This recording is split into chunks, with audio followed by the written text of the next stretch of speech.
नमस्कार, आप देख रहे हैं लोकमंच न्यूज और मैं हूं आपके साथ में शोभित पाठक। आज हम बात करेंगे अवैध निर्माण की, क्योंकि अवैध निर्माण लगातार हादसों को निमंत्रण देते हुए नजर आ रहे हैं। रोक के बाद भी अवैध निर्माण पर अंकुश नहीं लग पा रहा है। चोरी छुपे या कह सकते हैं कि मिलीभगत से अवैध निर्माण लगातार किए जा रहे हैं। भूकंप के झटके सहने लायक भी जो अवैध निर्माण कर बनाए जा रहे हैं मकान वो नहीं है, यानी कि अगर भूकंप का झटका आता है तो भी ये मकान इतने खोखले हैं कि उस झटके को भी नहीं सहन कर सकते हैं।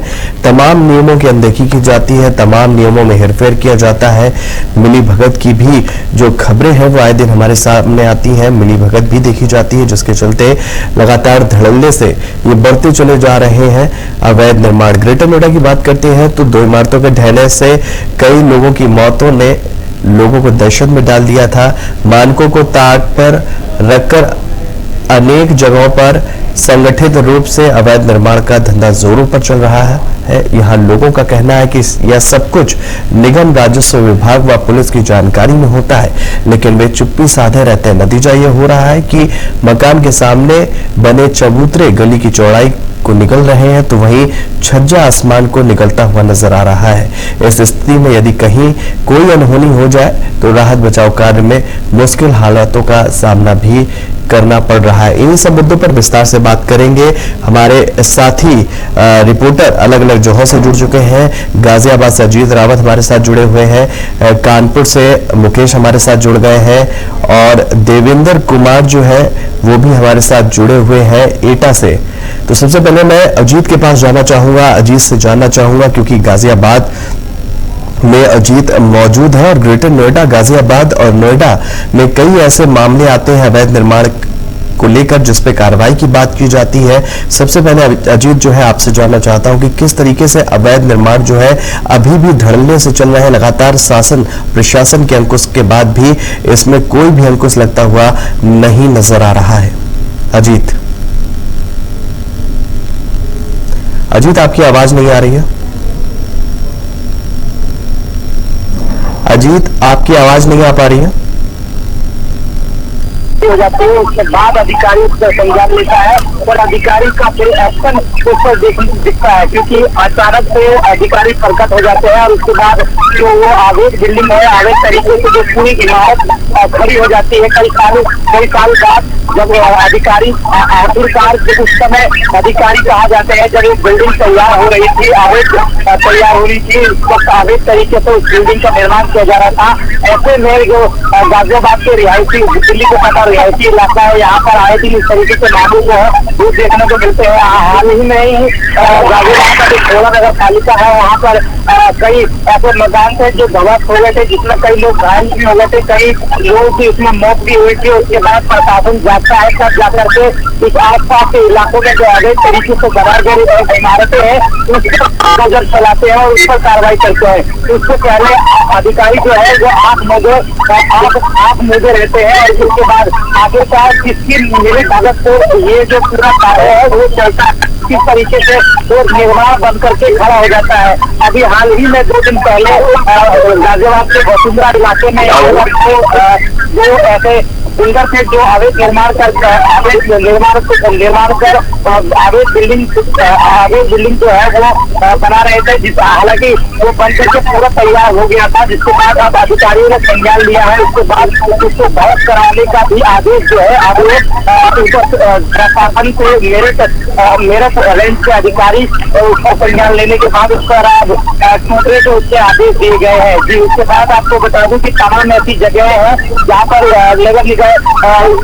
नगर निगम के जो फ्लैट बने हुए हैं, सरकारी फ्लैट बने हुए हैं, उनको समय सीमा जो है वो निर्धारित की जाती है। जगह जो है वो 2 BHK 1 BHK के बाद भी वो अवैध बिल्डिंग क्या कर रहे हैं कि अवैध जो बिल्डिंग है उसका निर्माण कर रहे हैं और अवैध तरीके से उसको वहाँ पर कब्जा कर लेते हैं। और उसके बाद ये प्रकरण सामने आता है कि कहीं ना कहीं उसको जो मंजिला इमारत बनी से खड़ी हो जाती है, अचानक से कोई हादसा होता है तब जाके प्रशासन जागता है। बिल्कुल अजीत, लगातार ये अवैध निर्माण जो है वो हादसों को दावत देते हुए नजर आ रहे हैं। सीधा रुख करेंगे कानपुर से मुकेश गौतम हमारे साथ जुड़े हुए हैं। मुकेश, आपसे जानना चाहते हैं कि कानपुर में अवैध निर्माणों का क्या है स्टेटस, क्योंकि लगातार कानपुर में भी जो नगर निगम है, प्रशासनिक अधिकारी हैं, वो इस बात का जिक्र करते हुए नजर आते हैं कि अवैध निर्माण पर लगातार एक्शन लिया जा रहा है। इसके बावजूद भी आज भी कई ऐसे मोहल्ले हैं, कई ऐसी गली है, कई ऐसे जगह है जहां पर अवैध निर्माण बना हुआ है, जिससे लोगों को निकलने तक में परेशानियों का सामना करना पड़ रहा है। क्या कुछ बड़ी जानकारी है मुकेश इस पर आपके पास? आपको पता चला कानपुर का ये हाल है कि जो बिल्डिंग बन रही है, बिल्डिंग बन रही है, उसको शिकायत होने पर अधिकारी उसको संज्ञान को देते हैं, लेकिन और लगने के बाद उसको बिल्डिंग को ठीक करते हैं। लेकिन अब सारे बिल्डिंग ठीक होने के बावजूद भी रात के अंधेरे के फर्क आ करके जो बिल्डर है वो कहीं ना कहीं पूरी तरह से अंदर काम चालू कर सकते हैं। और बावजूद खेती की मौकूफ आती है, लेकिन दूसरे के लिए वो काम और बाधित हुआ है। लेकिन जैसे पुलिस वहां पर जाती है और उससे मदद को लेकर के जिस तरह से जो काम चल रहा है, अवैध चल रहा है, मतलब यहाँ पर देखा जाए कि चीज का पट्टा लगा हुआ है, पट्टा के बावजूद भी होने के बावजूद भी लगा होने के बावजूद भी ये पूरी तरह से ये काम चल रहा है। आप शिकायत करता है कि यहाँ पर जो मीडिया पर अलर्ट किया जाता है उसको कुछ कार्रवाई की जाती है, लेकिन कार्रवाई के नाम से उसको किसी को चीज की जाती है। उसके बाद भी जो आपका जो बिल्डिंग बनाई जाती है वो बिल्डिंग बनाई जाती है, उसको लेकर अभी हाल से ही एक जो बिल्डिंग बन गई थी क्षेत्र के अंदर, जहाँ पर एक बेसमेंट खोदा जाता है। बेसमेंट खोदे जाने के बाद वहाँ पर बेसमेंट खोदने से फिल्टर और लगभग 4 से 5 कर्मचारी जो लेबर होते हैं उसके शब्द कहते हैं। आपको जो बहुत बड़ा हादसा था उसमें काफी लोग घायल हो गए थे, लेकिन उसके बावजूद जो पीटी है, आपको बता दें कि जो यूपी सरकार है पूरी तरह से जो नजर रखे हुए है कि जो अवैध बिल्डिंग अवैध तरीके से बनाई जा रही है उससे कहीं ना कहीं रोक लगाई जाएगी।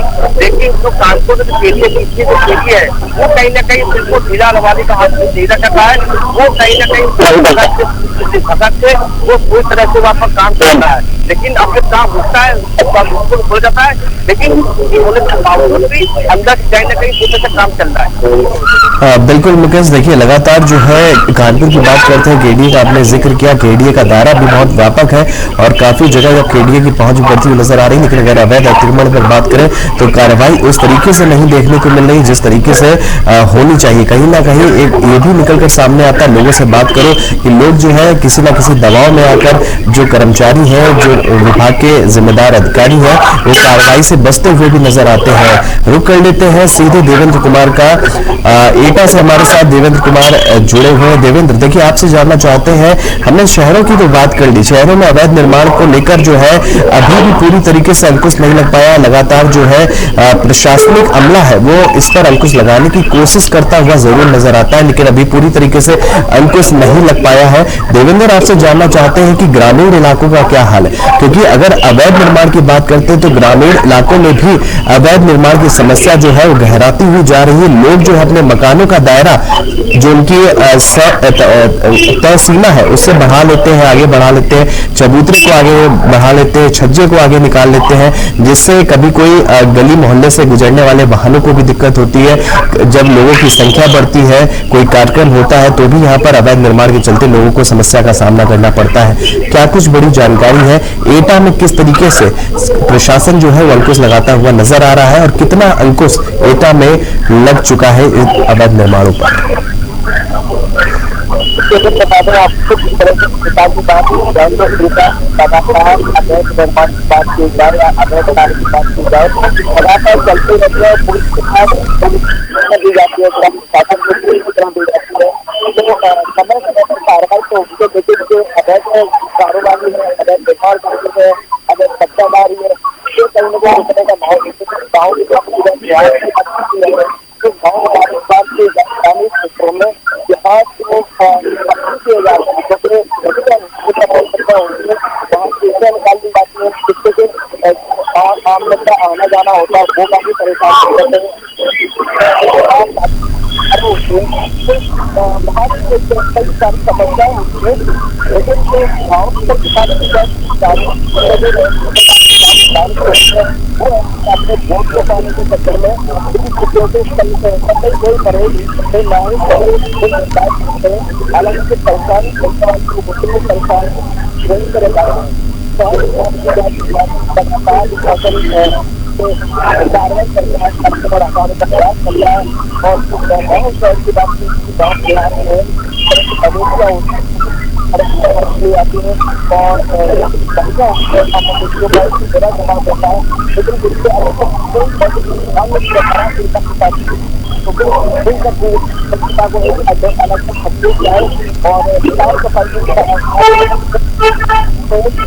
और साफ सफाई हटाया जाए तो काफी अच्छा गाँव में बात है।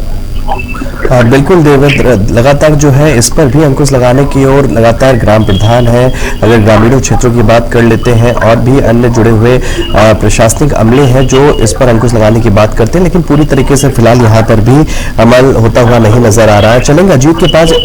अजीत, गाजियाबाद का जिक्र कर रहे हैं और नोएडा का भी आपसे जिक्र करेंगे, ग्रेटर नोएडा की भी बात करेंगे।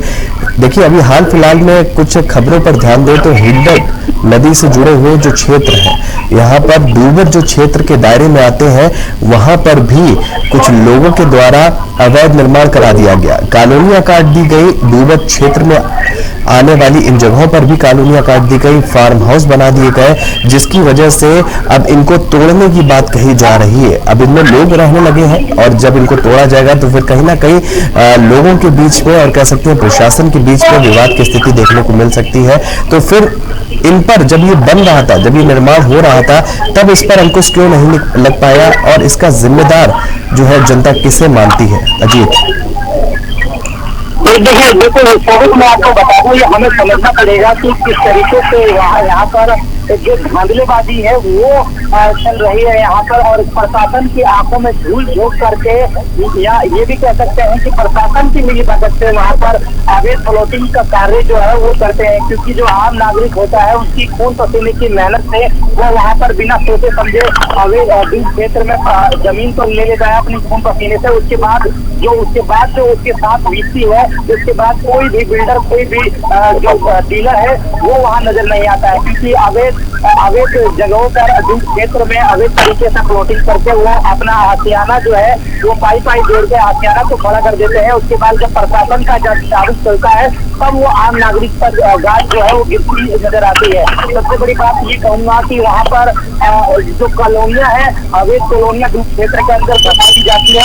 उसके बाद उनको वोटिंग के रूप में उनका जो वोटर ID कार्ड है वो बनाते हैं, और उसके बाद सिर्फ और सिर्फ केवल उन लोगों को केवल वोटिंग देने के लिए उपयोग किया जाता है, ना कि कोई भी मूलभूत सुविधा उनको मिल पाती है। आपको बता दूं कि लगातार प्रशासन की तरफ से भी यहाँ पर उनके ऊपर चाबुक चलता है, और उसके बाद वो जो मूलभूत सुविधाओं से भी बिल्कुल दुरुस्त नजर पाते हैं। क्योंकि वहाँ पर किसी भी तरीके से न खड़ी सड़क, न नाली, न खड़ंजा, न किसी प्रकार का वहाँ बिजली का कोई उत्पाद जो है वहाँ नजर नहीं आता है, जिसकी वजह से आम जन को काफी परेशानी भुगतनी पड़ती है। और बिल्डरों पर जो गाज गिरनी चाहिए वो आम नागरिक के ऊपर गिरती हुई नजर आ रही है। आपको बता दें कि वहाँ पर अवैध प्लॉटिंग करके पूरे कई कॉलोनी, यहाँ गाजियाबाद, दिल्ली NCR की बात करें तो गाजियाबाद से लेकर के आगरा तक यही हाल है। जो क्षेत्र में लोगों ने वहाँ पर अवैध प्रकार से जो है प्लॉटिंग करके कई कॉलोनियों का निर्माण कर दिया है, मगर वहाँ पर रजिस्ट्री भी हो जाती है, दाखिल खारिज भी हो जाता है, मगर वहाँ पर किसी भी प्रकार से प्रशासन की तरफ से मूलभूत सुविधाएं जो है वो उन तक नहीं पहुँच पाती है। और उसके बाद जो डीलर होते हैं, जो वहाँ के बिल्डर होते हैं, वो वहाँ से जो रसूखदार होते हैं वो वहाँ से फरार हो जाते हैं, और उसके बाद भुगतना केवल आम आदमी को ही चलता है। जी बिल्कुल अजीत, बिल्कुल इसका खामियाजा जो है वो आम आदमी को ही भुगतना पड़ता है। बिल्डर है वो मोटा पैसा लेकर गायब हो जाते हैं। प्रशासनिक अमले का जब बुलडोजर चलता है, क्योंकि अगर यूपी की बात करें तो अवैध कब्जों पर इस वक्त बुलडोजर की कार्रवाई भी चलती है, तो नुकसान सिर्फ लोगों का होता है। और लोग ये कहते हैं कि जब ये प्लाटिंग की गई थी या कोई निर्माण कराने के लिए हम यहाँ पर इनसे ये चीज खरीदने आए थे तो हमको जानकारी नहीं मुहैया कराई गई थी, और इसमें दोषी हम नहीं, दोषी बिल्डर है। चलेंगे सीधे कानपुर, मुकेश हमारे साथ जुड़े हुए हैं, मुकेश से जानेंगे। देखिए मुकेश, अगर बात कर लेते हैं कि कानपुर की, तो कानपुर में किदवई नगर इलाका है। अगर बात कर लेते हैं तो मोती झील के आसपास का इलाका है। अगर बात कर लेते हैं तो काकादेव भी बहुत ज्यादा घना माना जाता है, गुमटी के आसपास का इलाका है। अगर इधर मंदरा साइड बात कर लेते हैं और बात कर लेते हैं कल्याणपुर की, तो बहुत ज्यादा इनकी आबादी इन इलाकों में बहुत घनी पाई जाती है, जहां पर लोगों की संख्या भारी तादाद में यहाँ पर निवास करती है। अगर बात कर लेते हैं इन जगहों पर, अगर गली कूचों में जाते हैं तो आज भी ऐसी सकरी गलियां हैं जिसमें आप एक ठीक तरीके से मोटरसाइकिल तक नहीं निकाल सकते हैं। अगर कानपुर की बात करते हैं तो सकरी गलियों में अगर कोई फेमस है तो हटिया का जिक्र किया जाता है कि हटिया के कई ऐसे जो मार्केट है वहां पर लोग नहीं अच्छे से निकल पाते हैं, लोग नहीं चल पाते। लेकिन अगर इन जगहों की बात करते हैं जहां केडीए की पहुंच है, जहां केडीए के अप्रूवल के माध्यम से इन घरों का निर्माण किया जाता है, तो यहाँ पर भी अवैध कब्जे की शिकायत जो है वो दिन ब दिन बढ़ती हुई नजर आ रही है। और अगर जिम्मेदार अधिकारियों की बात करें तो जिम्मेदार अधिकारी जो है वो मूक दर्शक बनकर सिर्फ कार्रवाई करने का ढिंढोरा पीटते हुए नजर आते हैं। क्या कुछ कहना है इस पर, और अवैध कब्जों की जो जिस तरीके से लगातार संख्या बढ़ती जा रही है, क्या कुछ अपडेट है इस पर आपके पास?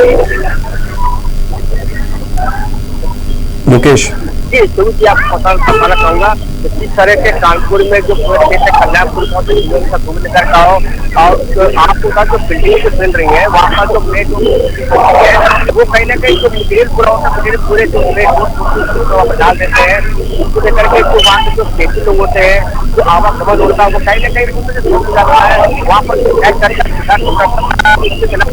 जो बिल्डर होता है उसके खिलाफ कोई कार्रवाई की जाती है। आपको बता दें कि सबसे बड़ी बात है कि जो बिल्डिंग जो बन रही है वहाँ पर जो बिल्डिंग के अधिकारी होते हैं वो वहाँ पर संपर्क कर देते हैं इस बिल्डिंग को रोक लगाई गई है। लेकिन सबसे बड़ी बात है कि होने के बावजूद भी वहाँ पर काम से चला करता है। आपको बता दें कि जब जो शिकायत करता होता है, जब शिकायत को करता है तो वो बड़ी ही आसानी से जो मीडिया वाले होते हैं उन्होंने ये कागज इस तरह से यहाँ पर बिल्डिंग का पूरा हो रहा है, बंद हो गया, और उसके बावजूद तो लगी है, लेकिन पूरी तरह से अवैध निर्माण हो रहा है। कहीं ना कहीं जो पुलिस है और रेडी जो अधिकारी है वो पूरी तरह से वहाँ पर उनके कारण उनसे कहीं ना कहीं जो बिल्डर होते हैं वो कहीं ना कहीं आराम से होते हैं और अपना काम पूरा करते हैं। लेकिन जो आवागमन से जिसको अवैध बिल्डिंग बन रही है, जमीन पर कब्जा कर करके वहाँ पर बिल्डिंग बन रही है, उससे अगर घुसेंगे तो पूरी तरह से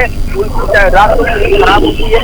इसी प्रकार से आप उसमें जो बिल्डर होते हैं ना तो दिक्कत होती है, फिर भी जो है जो बिल्डिंग अधिकारी अपना पल्ला झाड़ देते हैं। वहाँ पर जब आप अंदर जाएंगे जहाँ पर बिल्डिंग बनती है वहाँ पर साफ साफ नोटिस चप्पा लगी रहती है कि इस बिल्डिंग में नोटिस लगा दी गई है और जहाँ पर काम जो है बंद कर दिया गया, लेकिन उसके बावजूद पूरी तरह से बिल्डिंग में वो काम चला करता है। बिल्कुल मुकेश, देखिए ये भी चलन जो है बढ़ रहा है। जैसा कि आपने जिक्र किया कि बिल्डिंग में बोर्ड लगा दिया कि अस्थायी रूप से बंद है या रोका, लेकिन अगर अंदर झांक के देखेंगे तो यहाँ पर भी अवैध तरीके से बिल्डिंग को बनाने का निर्माण जो है वो देखने को मिलता है। रुक करेंगे एटा से, हमारे साथ देवेंद्र जुड़े हुए हैं। बात हम कर रहे हैं एटा की। अगर एटा की बात करते देवेंद्र तो किस तरीके से अवैध निर्माण वहां देखते हैं, अवैध निर्माण की भी कई सारी कैटेगरीज है। अगर बात करते हैं कॉलोनी में अवैध निर्माण किया जाता है, अगर बात करते हैं सड़कों पर अवैध निर्माण की समस्या से लोग परेशान, अगर बात कर लेते हैं तो बाजारों में भी अवैध निर्माण देखता है। और अवैध निर्माण की जो रफ्तार है वो गांव तक भी पहुंच गई है। गांव में भी सबसे ज्यादा इस वक्त अवैध निर्माण देखने को मिलते हैं। और सबसे ज्यादा है कि अगर एक व्यक्ति अपने घर के चबूतरे को थोड़ा सा बढ़ाकर बना लेता है तो अगला जो उसका पड़ोसी है वो व्यक्ति भी उससे ज्यादा हिम्मत रखता है कि हम भी अपने इस घर के पखवाड़े में जो चबूतरा है इसको हम बढ़ाकर दूर तक ले जाए। तो ये एक होड़ सी मच गई है। मतलब अगर एक ने बढ़ा दिया तो दूसरा भी बढ़ाएगा, दूसरे ने बढ़ा दिया तो चौथा भी बढ़ाएगा। तो इस तरीके से एक चलन बढ़ता हुआ नजर आ रहा है। अगर बात कर लेते हैं, क्योंकि अगर शहरी क्षेत्र में जैसा कि अजीत ने बताया, जैसा कि मुकेश ने बताया कि शहरी क्षेत्र में केडीए है, नगर निगम है, इसके जिम्मेदार अधिकारी तो कार्रवाई की बात करते हैं। अगर गांव की बात कर लेते हैं तो गांव के लोगों की कोई भी समस्या का समाधान होता हुआ कोई भी अधिकारी इसकी जिम्मेदारी लेता हुआ नजर नहीं आता। और यह अवैध निर्माण जो है वो धड़ल्ले से गांव को भी इन्होंने अपने आगोश में ले लिया और लगातार बढ़ते हुए नजर आ रहा है। क्या कुछ इस पर बड़ी जानकारी है आपके पास, देवेंद्र कुमार?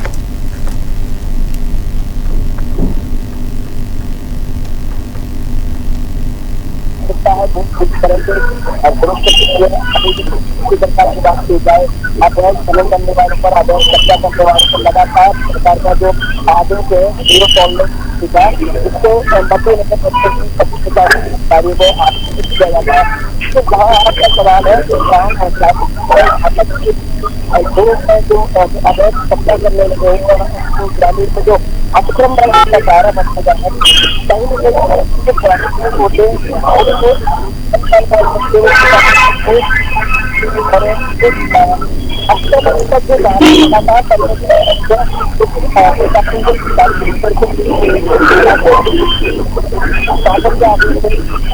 तरह से नहीं बनता है वहाँ पे एक तरफ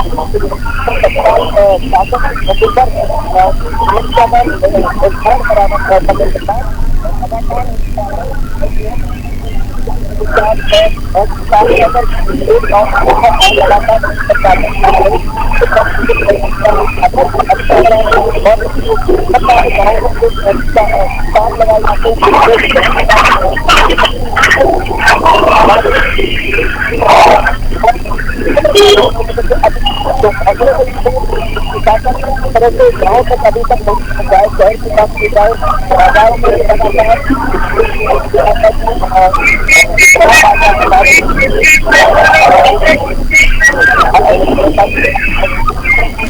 देवेंद्र आपको बीच में रोकना चाहेंगे, देवेंद्र आपको रोकना चाहेंगे बीच में, क्योंकि आवाज जो है आपकी ब्रेक हो रही है।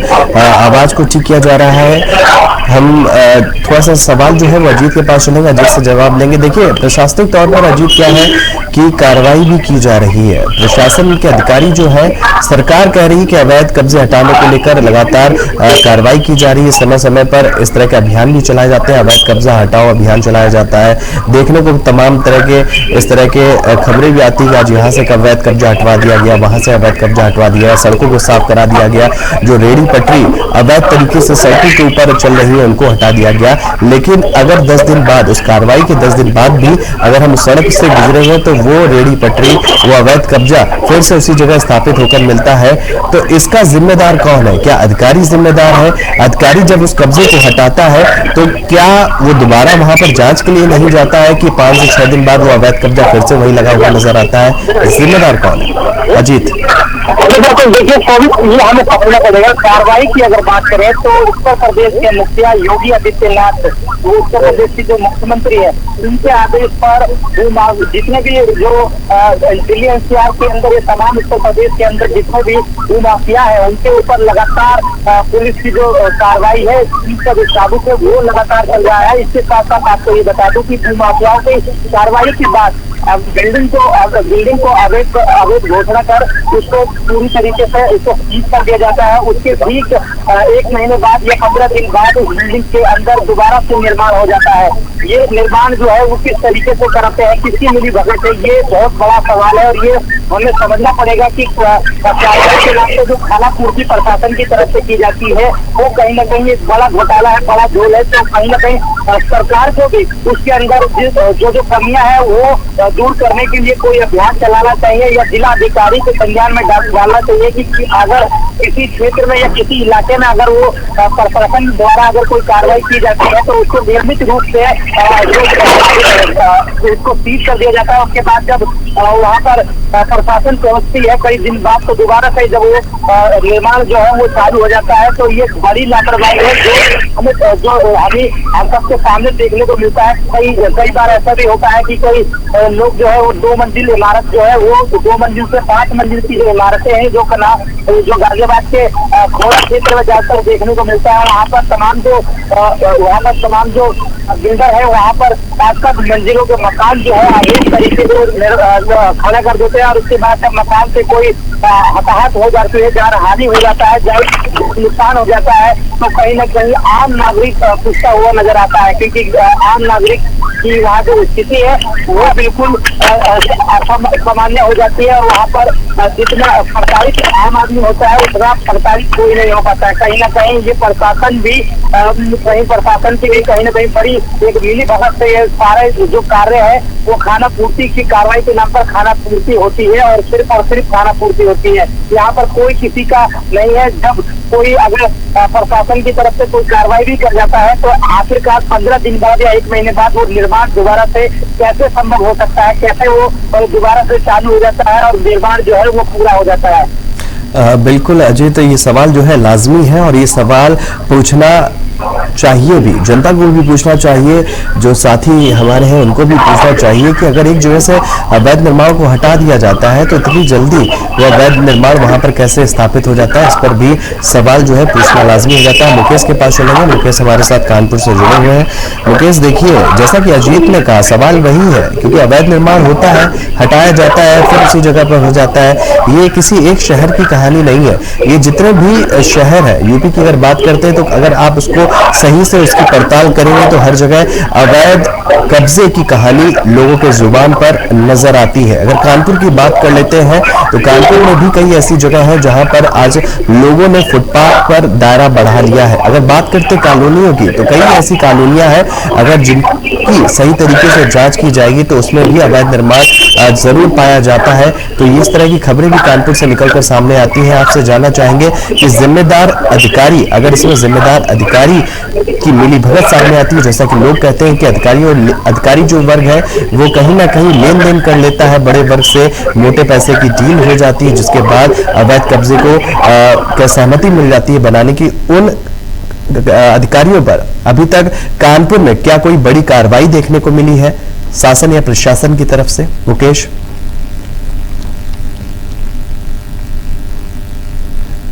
मुकेश मेरी आवाज आ रही है?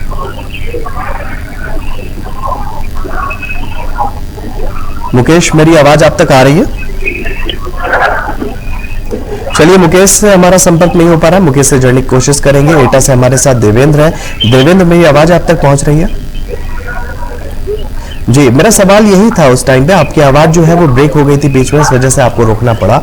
मेरा सवाल यही था कि अवैध जो कब्जे हैं अगर हम देखते हैं शहरों में तो जो प्रशासनिक अमला है, जो नगर निगम है, जो केडीए है, हर जगह गाजियाबाद की बात करें तो जेडीए है, जो जहां पर अलग अलग जो निगम है वो हटाने की बात करते हैं और बीच बीच में छोटी मोटी कार्रवाई भी देखने को मिलती है। गांव की बात कर लेते हैं तो गांव में इस तरह कोई भी कार्रवाई नहीं होती है और देखते देखते गांव की गलियां जो बड़े से तंग होती हुई नजर आ रही है। इस पर क्या कोई अधिकारी कोई भी एक्शन लेने की बात एटा के अंदर करता हुआ नजर आ रहा है इस वक्त? देवेंद्र,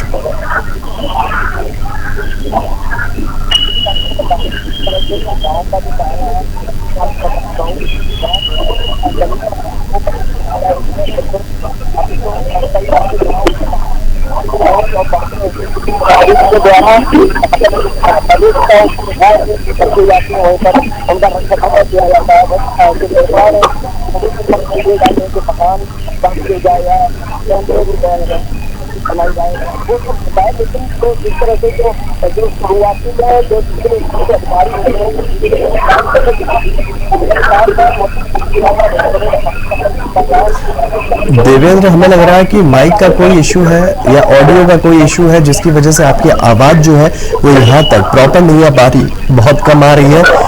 तो बिल्कुल अजीत के पास जाना चाहूंगा, कोशिश करूंगा कि देवेंद्र से हमारा संपर्क सही तरीके से हो जाए, आवाज जो है देवेंद्र से वो हमें बिल्कुल ठीक तरीके से मिले ताकि वो क्या कह रहा है वो हमें समझ में आए। अजीत, मेरा सवाल आपसे यही है कि ऐसे जिम्मेदार अधिकारियों के नाम जब उजागर होते हैं तो उन पर क्या कार्रवाई देखने को मिल रही है और क्या कुछ अभी प्रशासन की नीति है इन अवैध कब्जों को लेकर, क्या नीतियां बनाई जा रही है और क्या कुछ बड़े कदम प्रशासन या शासन की तरफ से अवैध कब्जों को लेकर उठाए जा रहे हैं? अजीत, आपसे समझना चाहेंगे। बिल्कुल, देखिए, सबसे बड़ी बात है कि लोगों की खून पसीने से कमाई जो है, लोग बड़े ही मेहनत से खून पसीने से अपने वहाँ पर एक आशियाना जो है, अपने सपनों का आशियाना जो है वो दूध क्षेत्र की तरफ अगर बात करें तो हम दूध क्षेत्र में खरीदता है और उसके बाद वहाँ पर अपना रजिस्ट्री करवाता है ताकि खारिज तक करवाता है, पर उनको तो सेवा के नाम पे केवल और केवल उनको कुछ नहीं दिया जाता है। वहाँ पर वो काफी प्रताड़ित होते हैं, जो बिल्डर होते हैं, अवैध बिल्डर जो होते हैं, जो ये पूरा प्रकरण जो है, पूरा प्रकरण में वो जो उनकी अहम भूमिका नजर आती है, उनके ऊपर भूमाफिया के तौर पर कार्रवाई तो की जाती है, पर वो कार्रवाई के नाम पर सिर्फ और सिर्फ खाना पूर्ति देखने को मिलता है। सबसे बड़ी बात ये करेंगे कि वहाँ पर बिल्डरों के खिलाफ जो है वो प्रशासन को ये संज्ञान लेना पड़ेगा कि अवैध वो जो डूब क्षेत्र में जो अवैध प्लॉटिंग है वो किस किस नाम से काटी गई है, कितने लोग इसमें इन्वॉल्व है, और ये सारी जांच पड़ताल जो है वो करनी चाहिए। क्योंकि लोग वहाँ पर जब प्रशासन का ताबुक चलता है तो उसको बिल्कुल पूर्ण रूप से वहाँ कई मकान जो है उनको तहस नहस कर दिया जाता है, क्योंकि लोगों की काफी खून पसीने की जो मेहनत होती है वो वहाँ दिखाई देती है, जो बिल्कुल चंद घंटों के अंदर उसको बिल्कुल ध्वस्त कर दिया जाता है। उसके बाद लोगों के आंखों में जो आंसू होता है वो गम होता है, तो उनका कोई भी उनका साथी नहीं बनता है, तो उस गम का कोई भी उनके साथ नहीं खड़ा होता उस समय। उसके बाद जब प्रशासन अपना ताबुक चलाता है तो मजबूरन प्रशासन को जो है वो अपना कार्य जो है वो करना पड़ता है। और सबसे बड़ी बात बोलूंगा, दिल्ली गाजियाबाद के तमाम इलाकों में वहाँ पर जो जगह जगह पर जो रेडी पटरी वाले होते हैं, तमाम जो होटलों का निर्माण जो है वो हो गया है। वहाँ पर लोग अपने होटल का रेडी पटरी पर शराब पिलाते हैं। तमाम चीजें हैं जो अवैध तरीके से वहाँ पर रोडों पर कब्जा कर लिया गया है, जहाँ पर प्रशासन की तरफ से भी वहाँ पर उनसे कुछ लिया जाता है। उसके बाद वो अवैध कब्जा जो है वो पूरा पहले कई दुकानें जो है वो लगती है, उसके बाद पूरा पैनल जो है वो तैयार हो जाता है वहाँ पर अवैध कब्जा को लेकर। और हालांकि कभी कभी प्रशासन की तरफ से कार्रवाई तो होती है, उसके बाद ठीक दो दिन या तीसरे दिन फिर से वो बाजार जो है वो जो मार्केट है वो दोबारा से निर्माण हो जाता है। तो कहीं ना कहीं ये बड़े उच्च स्तर से जो कार्रवाई अगर होती है अधिकारियों की तरफ से, अगर पूरी तरीके से ईमानदारी से अगर कार्रवाई होती है, तो ये कब्जा मुक्त गाजियाबाद का जो गाजियाबाद कब्जा मुक्त जो है वो जरूर दिखाई देगा। बिल्कुल अजीत, और आपने इस प्रकरण पर अपनी खुल के बात रखी। देवेंद्र आपने भी रखा, और मुकेश आप भी हमारे साथ जुड़े। आप तीनों का ही हमसे जुड़ने के लिए बहुत बहुत धन्यवाद। तो कह सकते हैं कि अवैध निर्माण लगातार हादसों को निमंत्रण दे रहा है। सवाल यही बार बार गहरा रहा है कि आखिर कब इन अवैध निर्माणों पर अंकुश लगेगा। शासन प्रशासन लगातार कार्रवाई करता है, लेकिन सवाल ये बनता है कि कार्रवाई के बाद फिर भी कार्रवाई होती है, फिर इसके बाद भी तुरंत अवैध निर्माण हो जाता है, और इस पर फिलहाल अंकुश लगता हुआ नहीं नजर आ रहा है। तो हमारे साथ इस खास कार्यक्रम में इतना ही। देश और दुनिया से जुड़ी हुई तमाम खबरों के लिए आप बने रहिए लोकमंच के साथ। नमस्कार।